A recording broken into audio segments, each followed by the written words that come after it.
muraho mwegere no tuganire.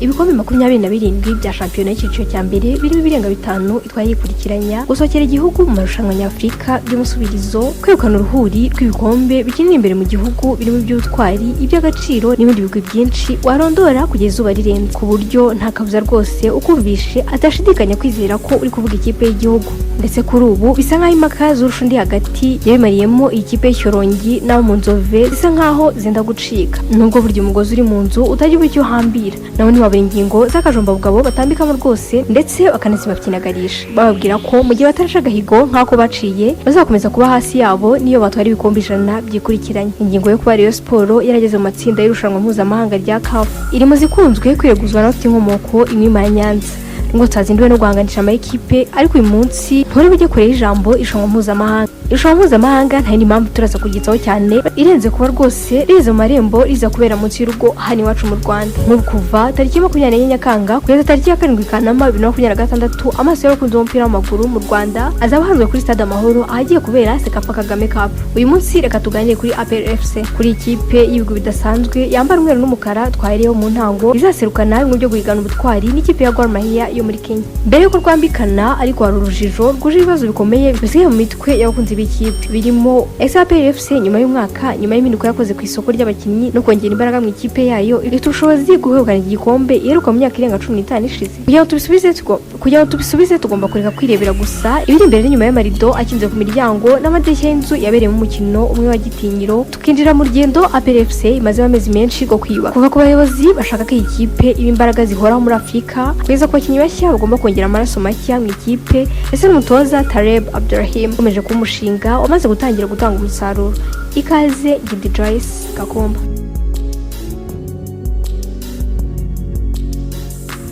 Umwaka w'imikino wa 2025-2026 wabaye umwe mu mikino idasanzwe mu mateka ya APR FC. Ikipe y'ingabo z'igihugu yashoboye gukora ibintu bitari byarigeze bibaho mu mupira w'u Rwanda nyuma yo kwegukana shampiyona y'u Rwanda ku nshuro ya 7 yikurikiranya.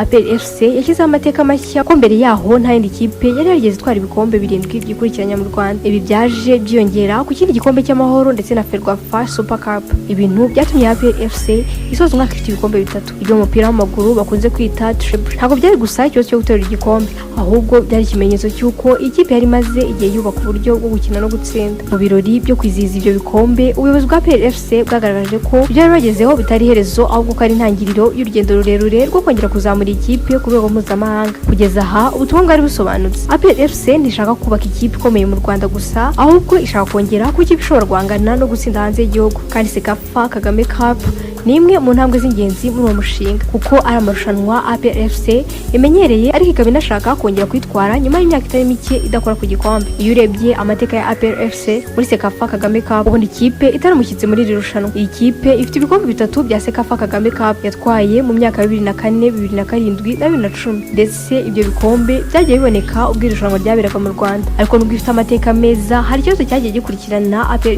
FC.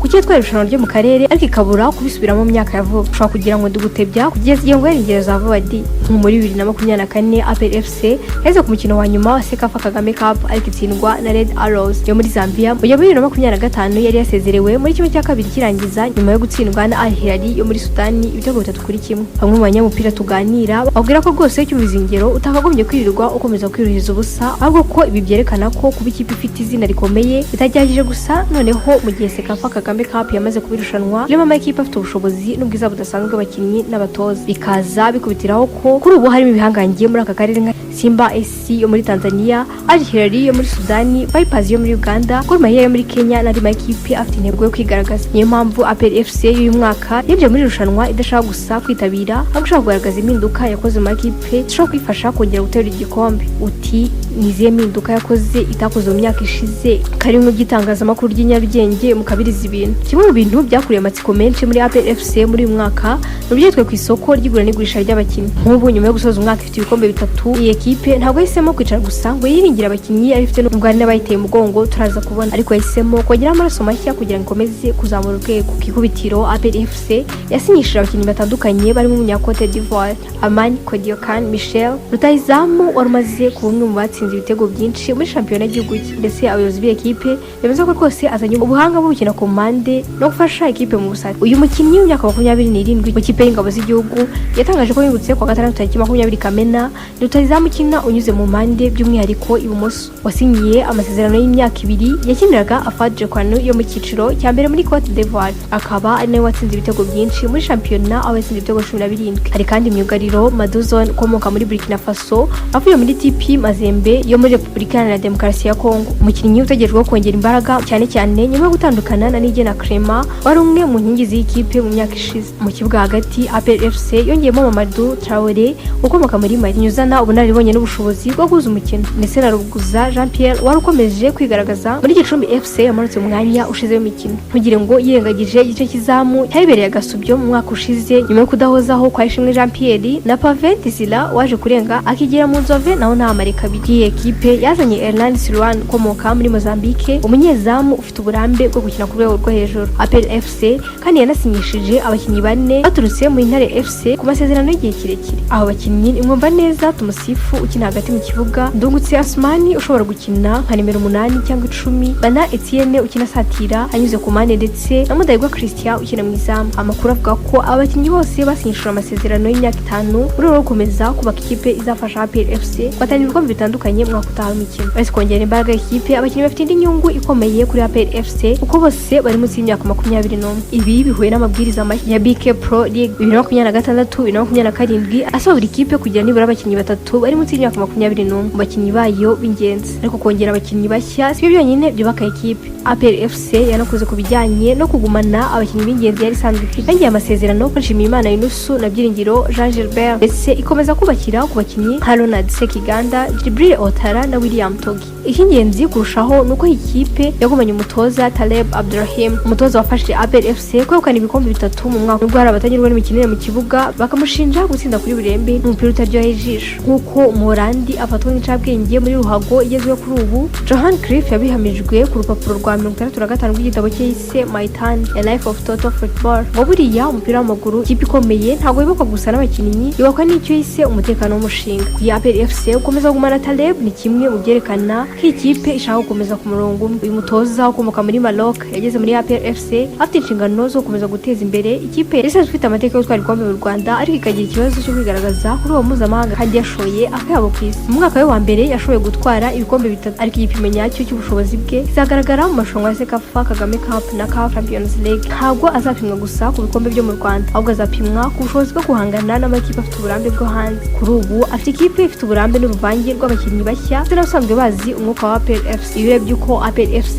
imeze ubu, hari impamvu nyinshi zituma benshi bayishyira mu makipe ashobora kwegukana CECAFA Kagame Cup 2026. Icya mbere ni uko iri gukinira imbere y'abafana bayo ko irushanwa rizabera mu Rwanda. Ibindi ibintu bari ikipe imbaraga n'icyizere. Icya kabiri ni uburambe ifite. APR FC imaze imyaka myinshi ikina amarushanwa yo ku rwego rwa Afurika kandi ifite abakinnyi bazi icyo bisaba gukina imikino ikomeye. Icya gatatu ni uburinganire bw'ikipe. Ubu APR FC ifite abakinnyi bafite ubushobozi mu bice bitandukanye by'ikibuga kuva ku izamu kugera ku busatirizi, ariko ntabwo byose ari inzira yoroshye. Gor Mahia iza mu kintu ukomeye wo gutangira kuko ikipe yo muri Kenya ifite amateka akomeye muri aka karere ndetse nayo ifite intego yo kwegukana igikombe. Hari kandi Vipers yo muri Uganda, ikipe imenyerewe mu marushanwa nyafurika ndetse n'andi makipe ashobora gutungurana. Ikibazo gikomeye kuri APR FC kizaba kuba ishobora guhuza abakinnyi bashya mu gihe gito, kuko abakinnyi benshi bashya baba bakeneye igihe cyo kumenyera uburyo ikipe ikina n'ibisabwa n'umutoza. Ku wa gatanu tariki 24 Nyakanga 2026 saa 9 z'umugoroba muri Stade Amahoro, umukino wa APR FC na Gor Mahia FC muri Kenya uzatangira. APR FC izasubira mu kibuga tariki 27 Nyakanga 2026 ikina na FC